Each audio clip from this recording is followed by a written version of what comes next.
Hey guys, welcome to part 1 of 3 of a live draw, I guess you would call it.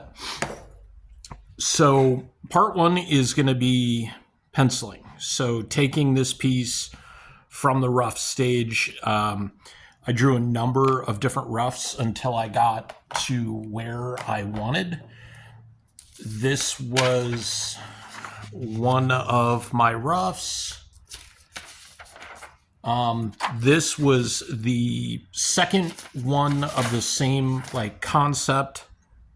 I really like that. I kind of didn't like how just the way I tend to draw the hunch on the shoulders where it makes him look like he has no neck.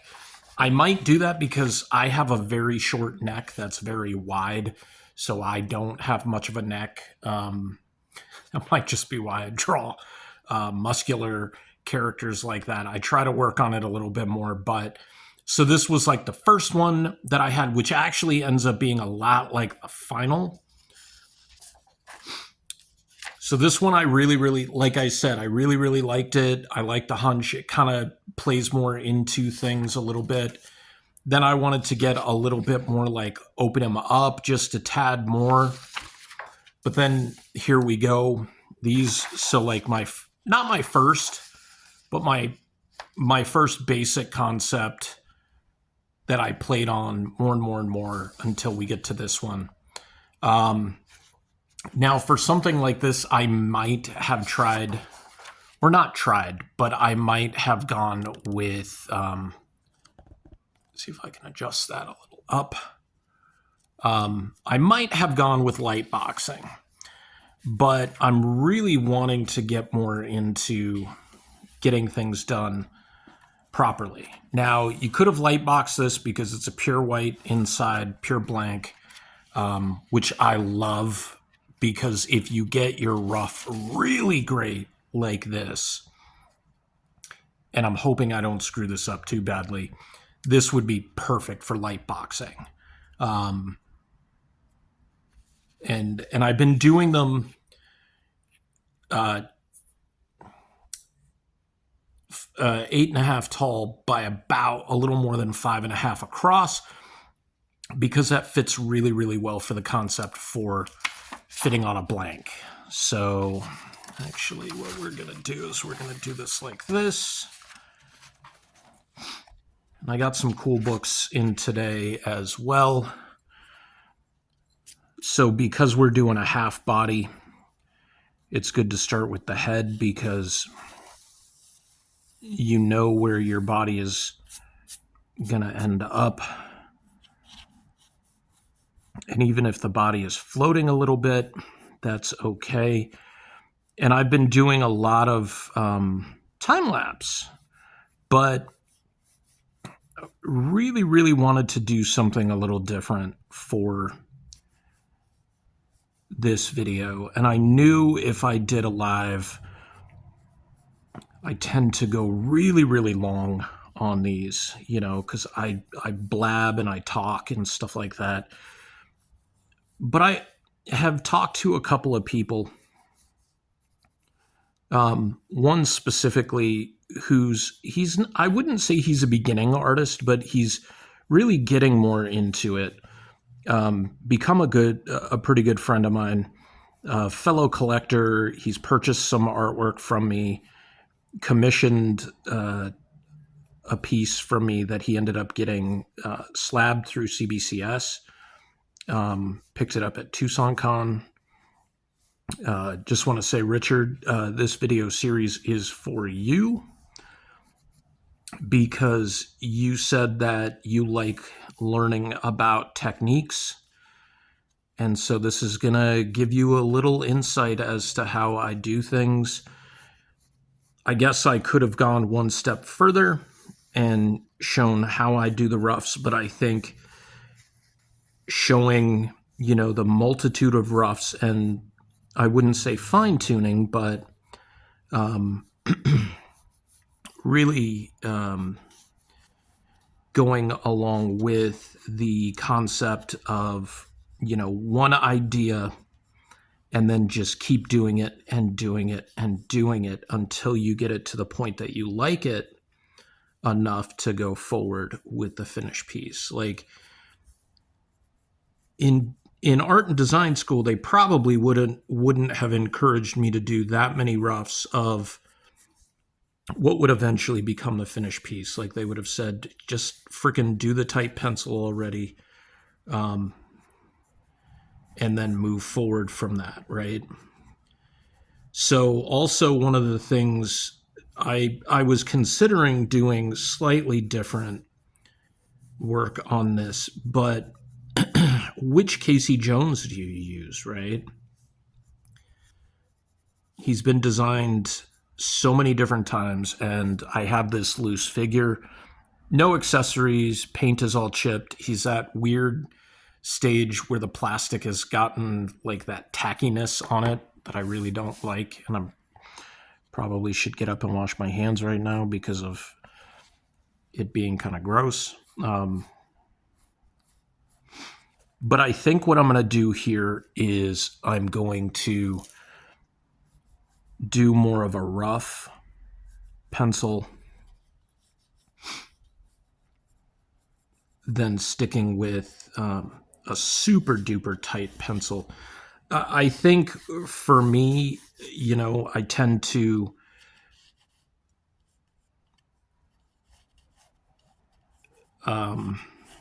what do you call it? I have a really heavy hand, so drawing digitally has helped a little bit with how heavy my hand is. Because like if you press too hard on the tablet, you're gonna cause damage to it. You can put grooves in the tablet itself, so it's not ideal, right? Plus, that's kind of the nice thing with digital tablets versus more traditional style of art is you can set the pen pressure and the screen pressure settings and things like that, and they will show things a little better. However, it's not necessarily the same with traditional media. However, the kind of cool thing in reverse with that is, especially with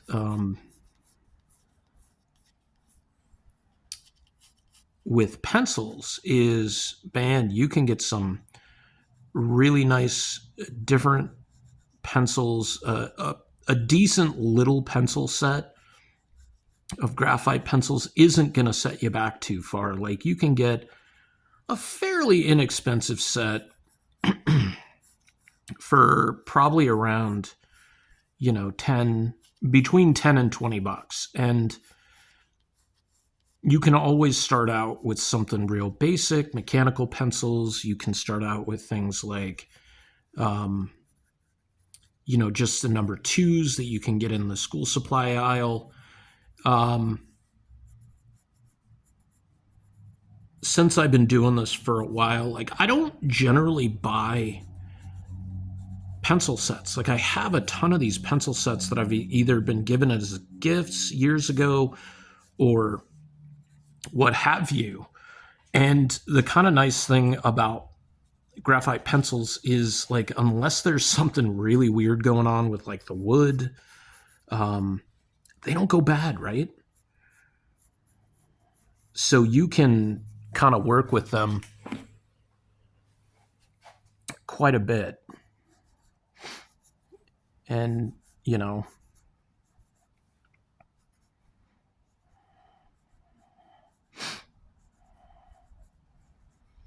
so I'm really just gesturing, not fully gesturing, because gesturing would be going even more rough than this. But I'm trying to get just the flow of his shape to make sure I don't get off the mark too badly.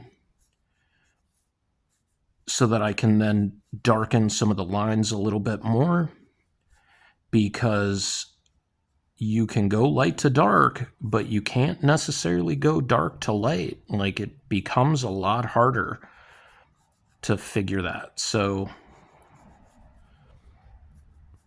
plus, it's easier to erase if you've messed up. I like a semi harder lead.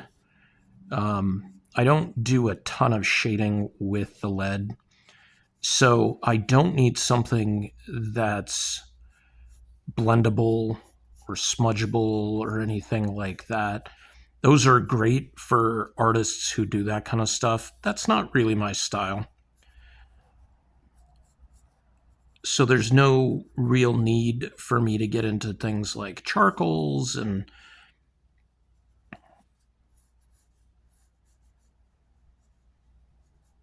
stuff like that. So you can actually probably make this mask a little bigger because the teeth are a little close to the top or to the bottom of the nose. And you need them to be separated just a bit more than they are. Especially, I'm trying to go kind of a cross between my own style and doing more of a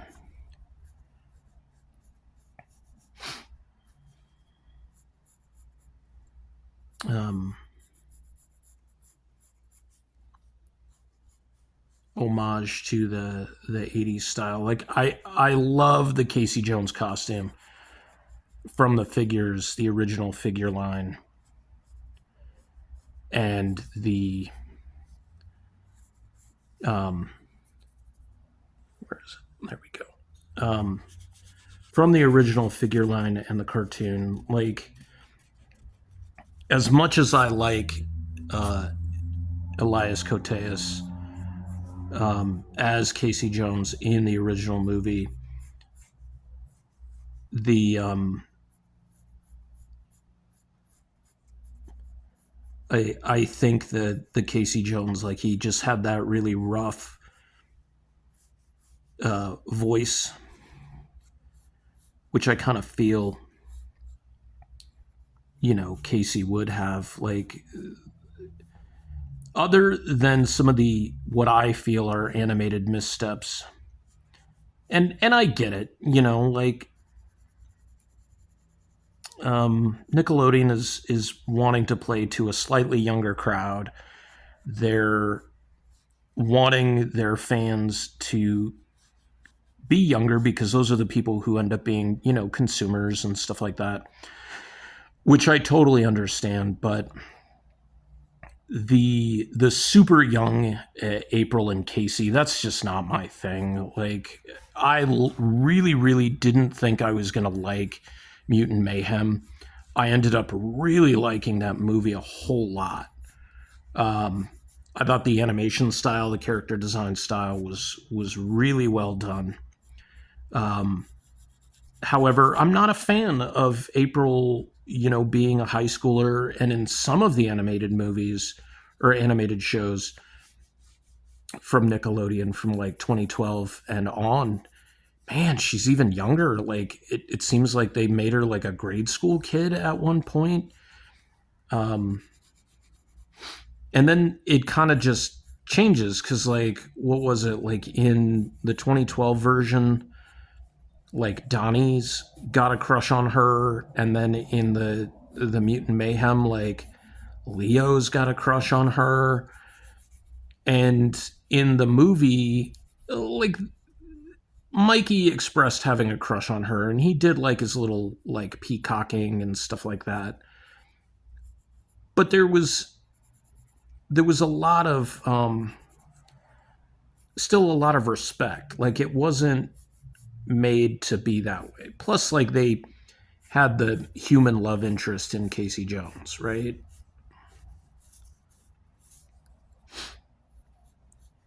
And like I said, I loved Elias Koteas's rendition of Casey a lot. Like, I thought he brought a lot to the part. Like, just kind of the way he talked and the swagger that he had. I think that was like really, really well done. And honestly, I prefer Judith Hoag, the original live action April. No shade towards the actress who took over for her. I think it's kind of interesting though that like part of the reason Judith Hoag didn't reprise her role as April in the second movie. I mean, they said there was a number of reasons. Like one was scheduling conflict and everything like that, but she did speak out about like she didn't realize how violent the story was. She didn't realize all these things, and I'm like, this is before studios hid scripts from actors so that they wouldn't leak information. And now you see a lot of studios just handing out like, this is what we're shooting today. And it's just like, okay.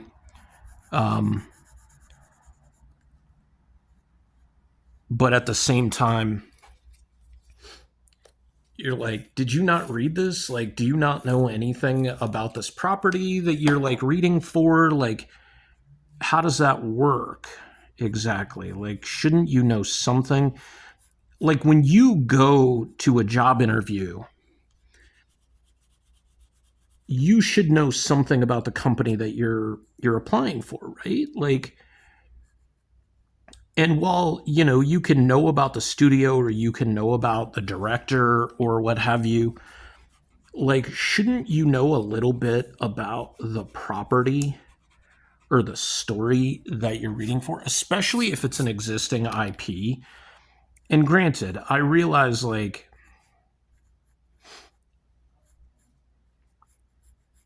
this wasn't as big as it is now where you're like, oh, you're going to be in the Avengers. Oh, you're going to be in the Justice League,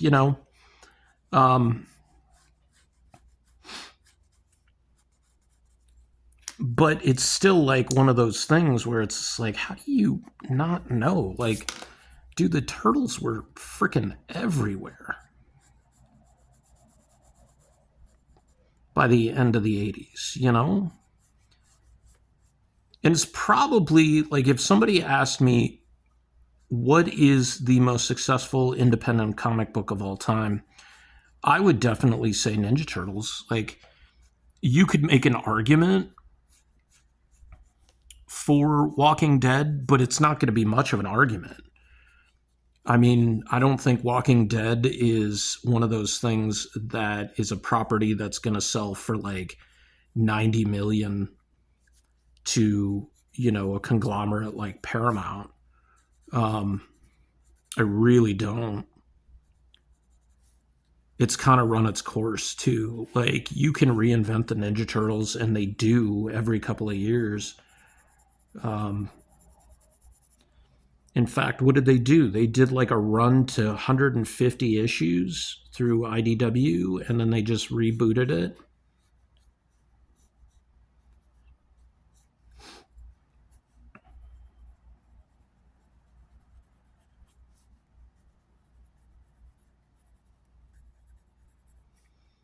So I'm with this, even though I'm darkening the lines, it's still fairly rough, right?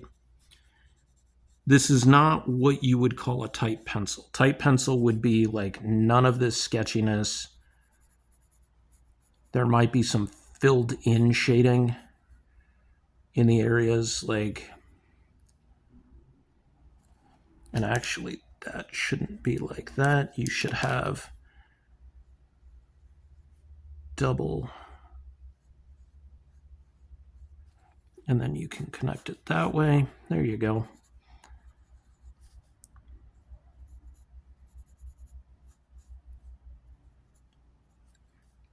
And a lot of the tick marks and the damage and stuff like that will be done during the inking process, but also during the color process, because I'll put some final lines in there as well. His hair will get kind of tightened up as well.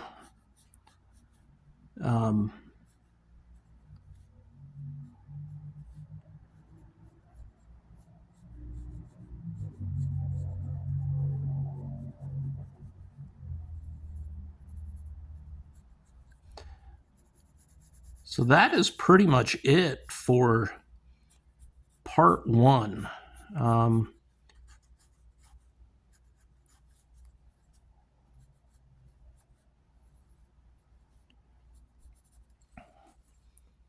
Yeah, there you go. I think you can see him pretty well.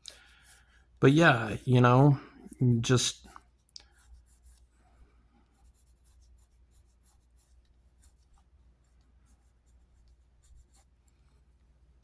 I think Casey was one of those characters you could really identify with because he was an extremely flawed character. Like, he definitely was not portrayed as like a hero at all. Like, he was a little bit of a scumbag, like very dirty pool kind of guy. But I mean, when you're fighting, you're street fighting and stuff like that, I mean, there's not really honor in what he's doing, right? Like, he's taking the law into his own hands. Like, he's let's try to fix a tangent right there. So if you're newer to drawing, or you don't draw, and I use some terminology that may be unfamiliar to you, or that you may have heard but you're not quite sure what it means. So a tangent is any two lines that are either parallel to each other and are going to like touch or be really close to each other in proximity so that they're very distracting. Or it could be two lines that are perpendicular or intersecting. Intersecting would actually be worse for being perpendicular,